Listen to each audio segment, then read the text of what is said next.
Sir जी हमारी तालाब 50 by 40 का है। सर जी हमारी तालाब 100 बाई 50 का है। सर जी हमारी तालाब तो मात्र 20 बाई 15 का है। दोस्तों, स्वागत करते हैं अपने YouTube channel fish farming and seeds पर। अनेकों कॉल इस तरह के आते रहते हैं जिसमें हमसे सवाल पूछा जाता है कि सर जी हम अपने 20 बाई 25 वाले तालाब में रोहू, कतला और ग्रास कार्प का पालन करना चाहते हैं। सर जी हम 100 बाई 100 के तालाब में किस मछली का पालन करें? तो हम उनको बताते हैं भैया आपका छोटा तालाब है, उसी के अकॉर्डिंग आप अपने तालाब में छोटे मछलियों का पालन करें, या फिर रोहू, कतला, ग्रास, सिल्वर, कॉमन कार्प का पालन करते हैं तो बहुत कम क्वांटिटी में आपको बच्चा डालना पड़ेगा। तो आप लोगों का कहना रहता है कि हम तो पिछले साल इसमें 10,000 बच्चे डाले थे 100 बाई 50 वाले तालाब में। मेन घाटा लगने का असली वजह आप लोगों का यही है कि आप लोगों को घाटा लग रहा है मछली पालन में। तो इस तरह का काम आपको नहीं करना चाहिए। जिनका छोटा तालाब है उनको कैटफिश का पालन करना चाहिए। अब बहुत सारे लोगों को कैटफिश किसे बोलते हैं वो पता ही नहीं है। कैटफिश के अंतर्गत आपको छोटी मछलियाँ आती है, बड़ी मछली में पंगास, जासर, प्यासी आता है। परंतु बहुत सारे लोग ऐसे हैं कि कैटफिश का पालन करें तो कैसे करें? अब पंगास आपने डाल रखा है, सिंगी मछली डाल रखा है, परंतु उसको चारा देने के लिए आप सक्षम नहीं है, आप चारा नहीं दे पाएंगे। तो आईएमसी को तो आप होममेड खिला करके इसको पाल सकते हैं। आईएमसी में आप सिल्वर, ग्रास, कॉमन ये सब डालते हैं, गाय का गोबर डाल लेते हैं, सरसों की खली डाल लेते हैं, जिसमें लागत कम लगता है। ग्रास कार्प है तो हरा चारा, गोभी के पत्ते, केले के पत्ते, झोला और न जाने क्या सब हरा चारा आप लोग खिला लेते हैं। परंतु जब कैटफिश डालते हैं तो उनको कमर्शियल फीड, जैसे जेके फिश फीड, अपनी कंपनी है जेके फिश फीड वाली, तो ये सब आपको डालना पड़ता है। और जेके फिश फीड के नाम पर हमको याद आया कि जो लोग भी वीडियो देख रहे हैं हमारी ये, और आपको अगर मछली पालन में कुछ एक्स्ट्रा कमाना चाहते हैं, जो लोग अपने मछलियों के साथ साथ सस्ता दाना खिलाना चाहते हैं और दूसरे को भी बेचना चाहते हैं दाना, तो जेके फिश फीड वाली आप डीलरशिप हमसे डिमांड कर सकते हैं। हम आपको आपके ज़िले के लिए डीलरशिप प्रदान करेंगे। हमारा अभी भी बहुत सारा ज़िला ऐसा है जो खाली है, जहाँ पर अभी तक डीलर हम नहीं बना पाए हैं।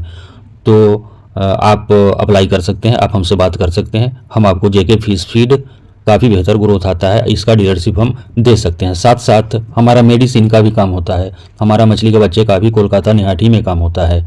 हम बिहार हाजीपुर के रहने वाले हैं।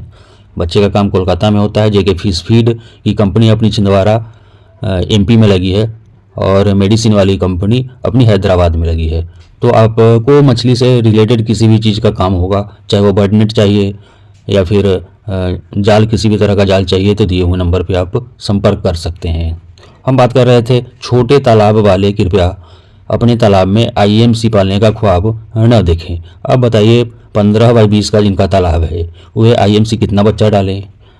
आपको पता होगा 1 एकड़ में 44,000 स्क्वायर फीट के आसपास जगह आता है। 1 एकड़ में 44,000 फीट होता है। जिनका तालाब 25 बाई 30 का भी है तो कितना बच्चा डलाएगा? 1 एकड़ में जब आप 5,000 बच्चे डालते हैं तो इतने छोटे जगह में 100 पीस बच्चे भी आप नहीं डाल सकते। तो उसके जगह पर जहाँ से आप बच्चे खरीदते हैं वहाँ से आपको 4,000 5,000 बच्चा डलवा देता है, जहाँ से आप बच्चा खरीदने जाते हैं। यही सब कुछ बेसिक कमियां हैं आप लोगों में, यहाँ के, बिहार के, यूपी के किसानों में, जो उस कमी को दूर नहीं करते हैं और मछली पालन के नाम पर वे नुकसान सह लेते हैं। तो इस तरह का काम नहीं करें। आप छोटा तालाब है उसको नर्सरी के रूप में आप यूज कर सकते हैं और बड़ा तालाब का निर्माण करा करके आप बड़े मछलियों का पालन आईएमसी का कर सकते हैं। जिनके पास छोटा तालाब है वे प्लीज़ बड़ी मछलियों में हाथ नहीं आजमाएं, आपको नुकसान का सामना करना पड़ सकता है। और बच्चा आप कहीं से भी लें तो बड़ा बच्चा डालेंगे अपने तालाब में तो ज़्यादा ग्रोथ आएगा। डेंसिटी आपको कम रखना है। कैटफिश का पालन करते हैं तो उसमें थोड़ा बहुत ज़्यादा बच्चा भी डाल सकते हैं। अगर सिंगी, मांगूर या फिर पंगास का पालन करते हैं तो ज़्यादा बच्चा डेंसिटी हाई भी कर सकते हैं। दिक्कत ये होता है कि छोटे तालाब में आप आईएमसी के बहुत सारे 4 गुना 5 गुना बच्चा डाल देता है। जो भी मानक है उसके 5 गुना बच्चा डालेंगे और फीडिंग के नाम पे सप्ताह में 1 दिन आप सरसों की खली डालिएगा तो नुकसान होना स्वाभाविक बात है। तो ध्यान लगा करके मछलियों को, अपने मछलियों पर पूरा ध्यान रखिए। ठंडी के दिनों के लिए कुछ हम आवश्यक सुझाव देने का प्रयास करते हैं।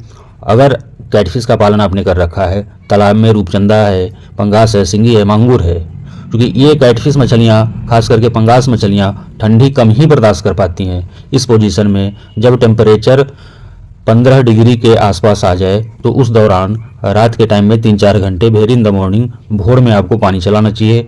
एक दो तरह का मेडिसिन जिससे आपके तालाब में पल रही मछलियों को फंगल इन्फेक्शन या फिर बैक्टीरियल इन्फेक्शन नहीं लगे, इसके लिए मेरे पास उपलब्ध है दवाएं। आप दिए हुए नंबर पे कॉल करके मेडिसिन मंगवा सकते हैं। आप दिसंबर, जनवरी और फरवरी ये 3 महीने बहुत ही मछली पालकों के लिए ध्यान देने वाला महीना होता है।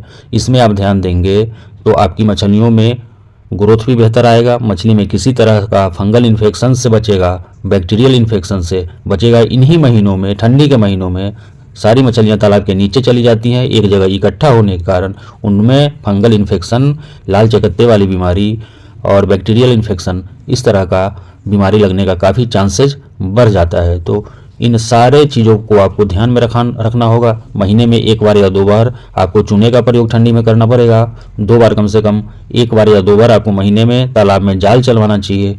इन सारी चीज़ों को ध्यान में रख के छोटे तालाब में छोटे मछलियों का पालन करें, बड़ा तालाब है तभी आप IMC का पालन उसमें करें।